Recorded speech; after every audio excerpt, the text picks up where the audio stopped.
Well, Texas parents are now visiting COVID-19 vaccine providers and getting their children ages 5 to 11 the Pfizer shot. However, a recent survey from the Kaiser Family Foundation found that 2 out of 3 parents of children ages 5 to 11 worried that those vaccines might impact their child's ability to have a family someday.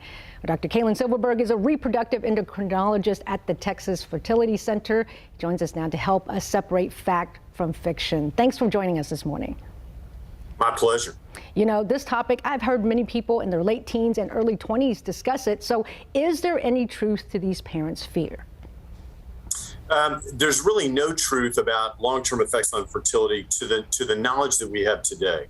Now, granted, it's easy to say, well, how do you have any long-term data when this hasn't even been around for 3 years yet? Right. And the answer is, well, unfortunately, we don't. But what we try and do in the meantime is we try and look for a mechanism. So is there any obvious mechanism that would explain why this vaccine would either affect male fertility or female fertility? And the answer is there doesn't appear to be any mechanism that's ever been described that would explain it. When you say mechanism, what are you talking about? Can you kind of describe that? Well, so last year, probably in the latter part of 2020, there was a story that was circulating on the internet that a German scientist had come out with a statement, and he had said that, look, the virus vaccine attacks a protein in the spike protein of the virus, and that has a very similar structure to a protein found in the placenta. So what he postulated, what he theorized was that maybe this vaccine could adversely affect the placenta and could either lead to miscarriage or could lead to failure of implantation to occur. It turns out that was all bogus. That's actually not true at all. Does that mean his study was bogus or the entire article was bogus? It wasn't a study. It was a theory that he had postulated. So he had come up with a theory, and he had developed some diagram that had shown some what we call sequence homology. In other words, a similarity in the sequence of the amino acids that form the protein, one of the proteins in the placenta, and shown that was similar to one of the proteins in the spike protein. And even if there is homology, even if it's similar, there was no evidence of crossover. Sorry to interrupt, and I'm assuming his theory just took off on the internet. Unfortunately, it did. I mean, the internet is a very, very powerful tool, for good or for bad. Are there other maybe stories on the internet that we should separate fact from fiction, that we should tell people about right now that are not true? Well, I tell my patients all the time, look, because patients will come in and they'll say, I'm your worst nightmare. I Google, I go to the internet. And my answer is, look, I think it's great for you to get any source of information that you can to get yourself educated, but you've got to be able to judge the authority of the source. Okay. I mean, not everything that's written on the internet is true, as we all know all too well. And I think that it's critically important for patients to learn to separate fact from fiction.